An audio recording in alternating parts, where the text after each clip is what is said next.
ke kin riga kin yi laushi kuma ai gwanda ni so 100 a kanki. Allah dai ya gafarta mana. Akwai lokaci fa za mu tuba mu koma ga Allah. To ai Talatu mutuwar ce ba sallama take ba, yanzu zaka haɗu da mutum an jima kuma ka ji bayana. Ai kin ga matsalar ki kenan. Ke da zaran an yi magana ɗaya biyu sai ki kawo mutuwa? Gaskiya ni ba za ki zo gidana ki yi maganar mutuwa ba. Haka kawai da zaran mutane sun zauna sai ki fara ambatan mutuwa. A yin kina so fa ki mutu, ki je can ki mutu ke kadai. Idan kika je can mu haɗu daga baya zan ƙara so in zo in same ki, amma haka kawai dama gari ne ya miki zafi, na gane fa matsalar ki. Ba miji ba komai kuma abin dai sai a hankali. Shi yasa gaba ɗaya kike magana mutuwa, gaskiya zaki ban min gida wallahi. A ke tsaya. Har da zagi kuma? A to ta yaya za ki zo ki mun maganar mutuwa? Haka kawai ana zaune zaman lafiya ce mutuwa. Daga gani ba sai ba an faɗa ba, kai da Nasiru nan kun shaku sosai. Mutum ba ma sai ya an gaya mishi ko abokanai ne kuma kun shaku.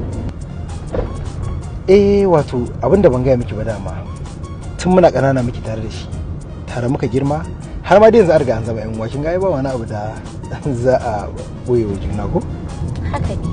Akwai wata magana da nake so mu yi, amma gaskiya sai ka yi fakin da mota tukuna saboda maganan babba ce. Sai na yi fakin kuma.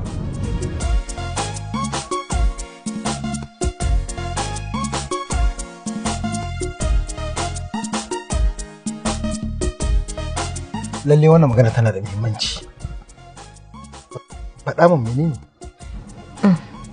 Ni dai maganan da zaka ji daga bakina a yanzu, ko da zai zama sanadiyar rabuwana da kai, dole na gaya maka saboda na fita haƙƙinka, saboda dole na tsare ka daga duk wata cutarwa daidai gwargwadon ƙoƙarina.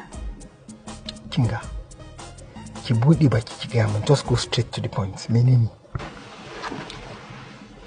Na ce ba, tsawon shekara nawa ne kake neman haihuwa har yanzu baka samu ba? To ai na kai wajen shekara 10 ina neman haihuwa. Kina da juna biyu ne? Ni ina nan ina tattalin nawa har su zo duniya. Waye ba tattalin nashi?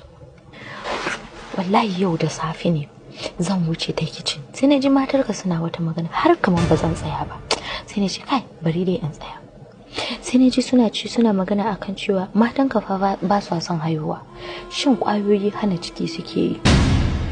Wannan abin ya bani mamaki, amma ba abin da ya tsoratar da ni kamar Jamila buɗan bakin ta fatayi da kanta wai tana cewa wai ita zubar da ciki da kanta ta yi saboda har yanzu bata shirya haɗa jini da kai ba, saboda kai har yanzu jininka gurɓatacce ne. Ni ɗin? Wai sai ka gyara halinka sannan za ka iya gani abin da za ta iya yi. Tabbisha.